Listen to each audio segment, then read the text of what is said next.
나의 의견을 강력하게 반대하고 있는 신하들이 있어요. 뭘 얘기해도 반대를 해요. 그렇다면 공감대가 형성될 때까지 끊임없이 토론하고 대화할 수 있을까요? 여자친구가 집에 페인트 칠을 해서 문을 닫으면 페인트 냄새 때문에 머리가 너무 아프대요.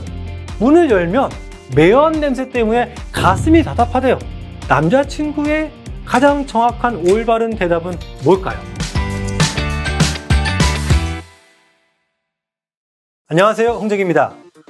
이번 시간에는 성향별로, 성격 유형별로 어떻게 하면 소통의 단일이 될 수 있는지, 소통 달인 방법에 대해서 말씀드리고자 하는데, 기본적으로 우리 삶에 우리는 리더잖아요. 그리고 우리는 혼자 살지 않습니다. 사람 인자를 보면 사람과 사람이 등을 기대고 서 있는 거죠. 함께 사는, 우리 직장 생활을 하더라도 함께 일하잖아요.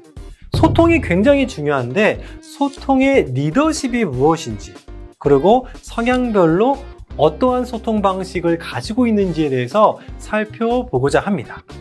제가 한번 질문 한번 드려볼게요. 여러분들이 한 나라의 왕이라면, 여러분들 왕이에요, 왕. 나의 의견을 강력하게 반대하고 있는 신하들이 있어요. 뭘 얘기해도 반대를 해요.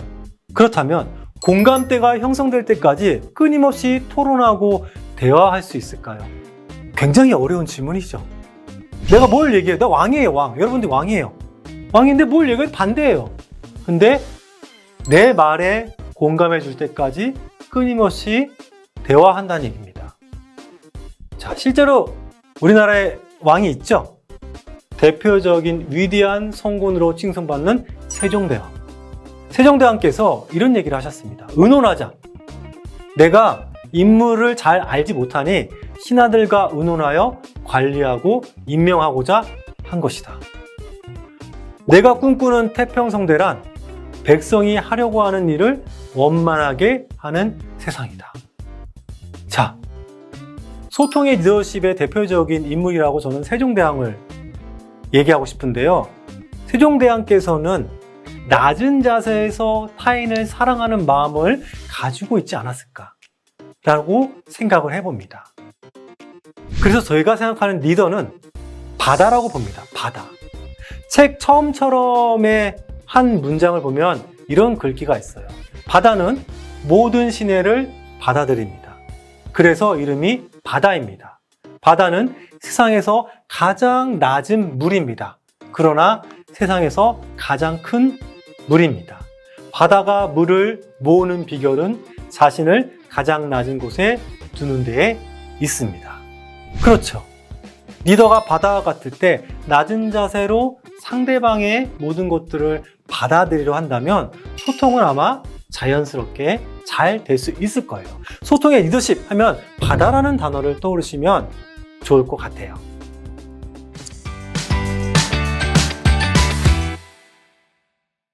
자, 그렇다면 소통의 리더십이라는 기본 마인드를 바탕으로 성격 유형별로 어떻게 하면 우리가 소통의 달인이 될 수 있는지에 대해서 살펴볼 건데요. 자, 기본적으로 4가지, 소통을 잘하기 위한 4가지 원칙이 있어요.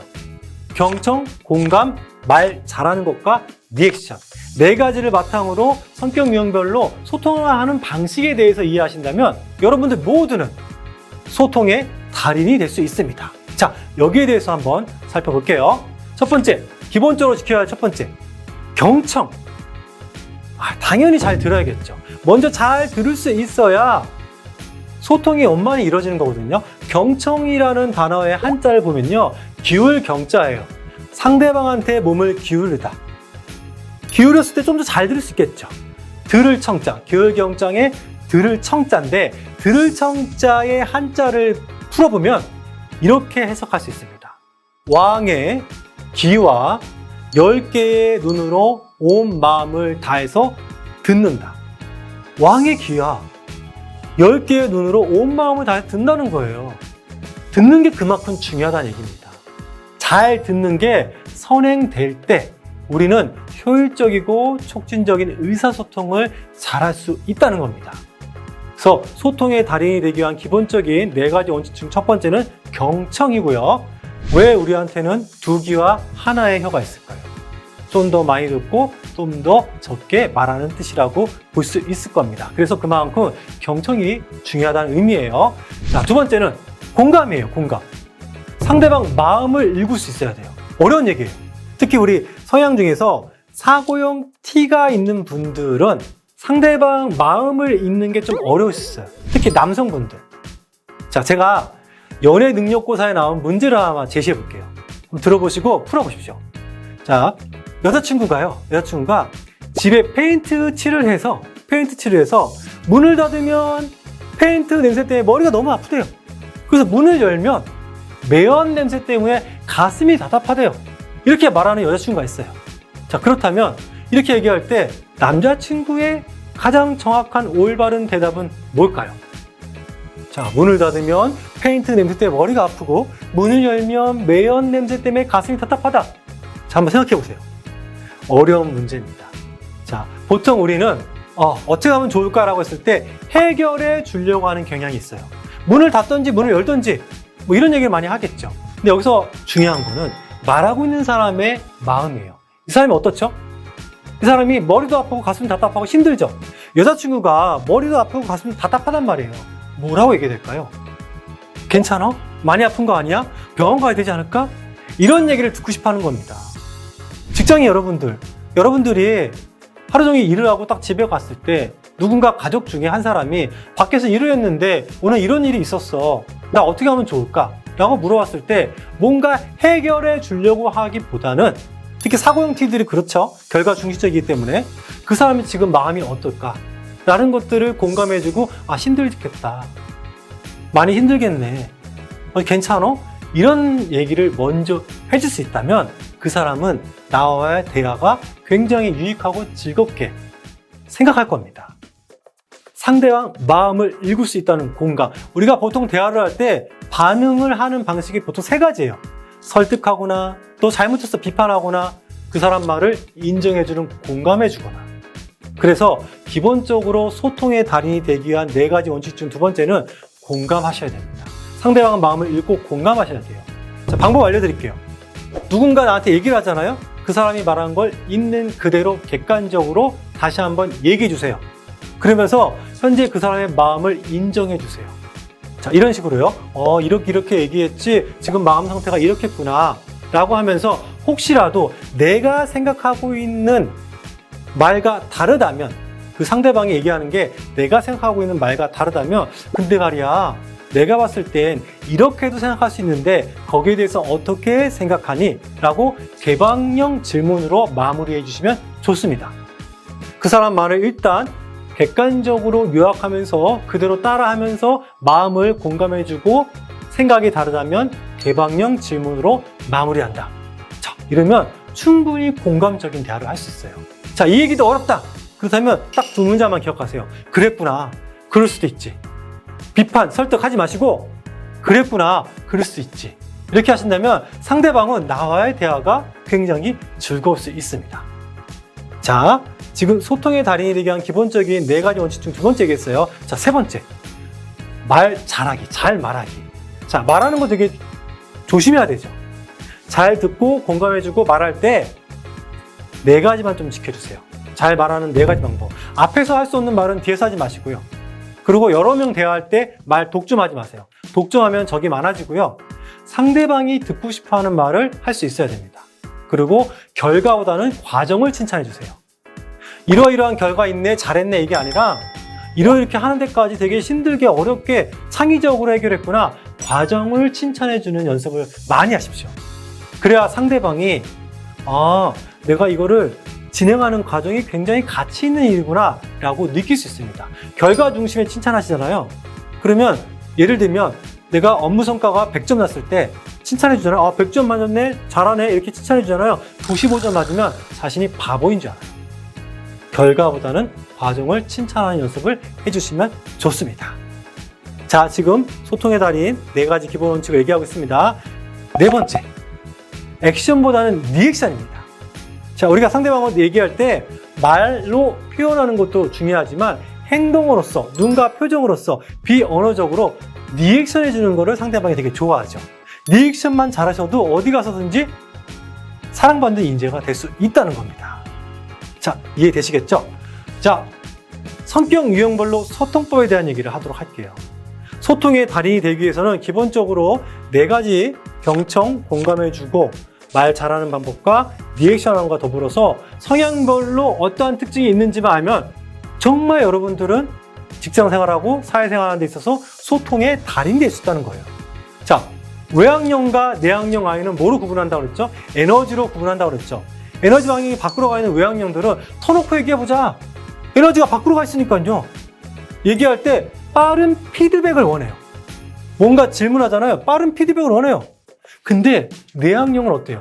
에너지 방향이 안으로 가 있잖아요. 이들은요, 난 생각할 시간이 필요한데. 외향형 이들은 뭔가 질문했는데 빠른 피드백이 안 오잖아요. 자신을 무시한다 안단 말이에요. 근데 내향형들 뭐라고 그랬죠? 생각할 시간이 필요하다고 얘기했단 말이에요. 그래서 둘이 잘 대화가 안 될 때 외향형이 물어봤는데 내향형이 우물쭈물하거나 그러면 외향형은 화가 나고요.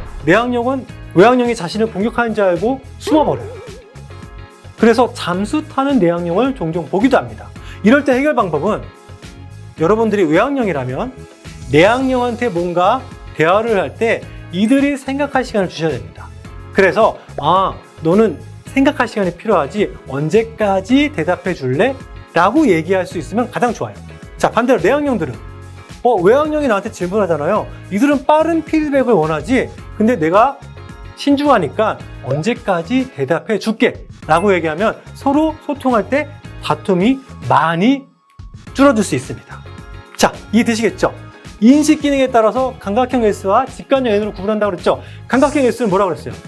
세부적인 걸 먼저 본다고 그랬죠? 감각형 S들한테는 설명할 때 구체적으로 설명하셔야 돼요. 구체적으로. 직관형 N분들, 내가 설명하는 대상자가 감각형 S라면 구체적으로 설명할 수 있도록 노력하셔야 됩니다. 자, 반대로 직관형 N들은 우리가 나아가야 할 방향에 대해서 항상 먼저 관심을 갖는다고 그랬어요. 그래서 직관형 N들한테 설명할 때는 비전 제시, 방향성 제시, 방향을 먼저 설명하고 그 다음에는 세부적인 걸 설명하면 훨씬 더 소통하는데 원만하게 진행될 수 있을 겁니다. 자, 판단 기능에 따라서 사고형 T와 감정형 F라고 설명해 드렸어요. 사고형 T는 뭐라고 그랬죠? 일하는 과정에서 피드백이 많이 필요하지 않다라고 얘기했어요.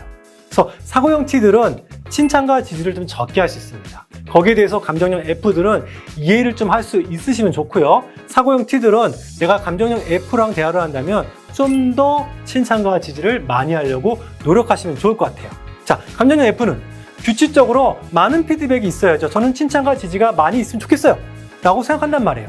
그래서 감정형 F분들은요, 사고형 T랑 대화를 할 때는 이들은 칭찬과 지지가 좀 부족할 수 있겠구나. 그리고 사고형 T들은 일하는 과정에서 피드백이 적으니까 결과가 나왔을 때만 어떤 얘기를 하는 걸 이해할 수 있겠구나 라고 알고 계시면 좋을 것 같습니다. 자, 마지막 생활 양식에 따라서 판단 제의와 인식형 P인데 판단형 제의는 뭐라고 그랬죠? 회의 중에 의사결정이 나야 자기 속이 편하다고 그랬죠? 어떠한 정해진 계획이 있으면 그때 딱 마무리가 돼야 돼요. 그렇기 때문에 서로 회의 중에 소통할 때 회의 시간 안 지켰다고 다툼이 날 수 있는 상황이 펼쳐질 수 있단 말이에요. 그래서 판단형 제의는 회의 시간 내에 끝내는 걸 선호한다. 근데 인식형 P들은 조금 더 탐색을 원할 수 있다. 이런 부분만 서로의 차이를 이해해 준다면 훨씬 더 소통하는데 달인이 될 가능성이 높다는 겁니다. 자, 성격 유형별로 소통법 이해까지 살펴봤어요. 자, 피터 드러커, 현대 경영학의 피터 드러커는 이런 얘기 했습니다. 의사소통에서 제일 중요한 것은 상대방이 말하지 않는 소리를 듣는 것이다. 굉장히 어려운 얘기입니다. 표면적으로 드러나 있는 말의 의미뿐만 아니라 그 사람이 진짜 얘기하고 싶은 숨은 의미까지도 우리는 알 수 있어야 한다는 거예요. 그래야 좀 더 소통이 원만해지고 협업하는데 훨씬 더 효과적일 수 있다는 점. 그래서 오늘 지금 설명해드린 이 소통의 달인이 되기 위한 방법들을 꼭 기억해 두시면 훨씬 더 직장 생활에 도움이 될 수 있다는 것입니다.